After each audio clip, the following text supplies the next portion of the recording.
ವಿಧಾನಸಭಾ ಕ್ಷೇತ್ರದಲ್ಲಿ ಯಾರಾದರೂ ಇಲ್ಲದಿದ್ದರೆ ಬಾಡಿಗೆ ಮನೆಯಲ್ಲಿದ್ದರೆ ದಯಮಾಡಿ ನಿಮ್ಮ ಪಕ್ಕದ ಪಂಚಾಯತಿನಲ್ಲಿ ಅರ್ಜಿ ಕೊಡುವಂತಹ ಕೆಲಸವನ್ನು ಮಾಡಿ ಅದನ್ನು ಕೊಡುವಂತಹ ಕೆಲಸವನ್ನು ಮುಂದಿನ 6 ತಿಂಗಳಲ್ಲಿ ಯಾರು ಕೂಡ ಪುತ್ತೂರಿನಲ್ಲಿ ನಿವೇಶನ ಇಲ್ಲದೆ ಇರಬಾರದು ಅನ್ನುವ ಕನಸು ನಮ್ಮ ಹತ್ರ ಇದೆ.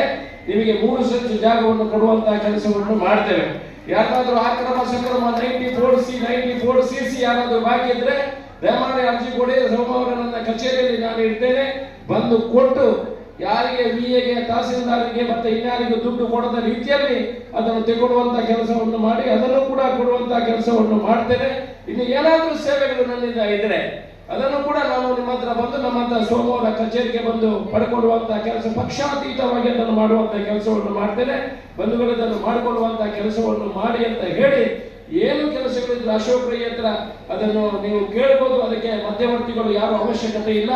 ಪುತ್ತೂರಿನ ಅಭಿವೃದ್ಧಿ ಆಗಬೇಕು. ನಿಮಗೆಲ್ಲ ಗೊತ್ತಿದೆ ಪುತ್ತೂರಿನ ಒಂದಷ್ಟು ಅಭಿವೃದ್ಧಿಗಳು ಆಗ್ತಾ ಇದೆ. ಪುತ್ತೂರಿಗೆ ಮೆಡಿಕಲ್ ಕಾಲೇಜ್ ಬಂದಿದೆ, ನಮಗೆ ದೇವಸ್ಥಾನದ ಅಭಿವೃದ್ಧಿಗಳಾಗ್ತದೆ, ನಿಮಗೆ ಗೊತ್ತಿರಬಹುದು. ಇದಕ್ಕೆಲ್ಲ ನಿಮ್ಮ ಸಹಕಾರಗಳು ಮಾರ್ಗದರ್ಶನಗಳು ಬೇಕು.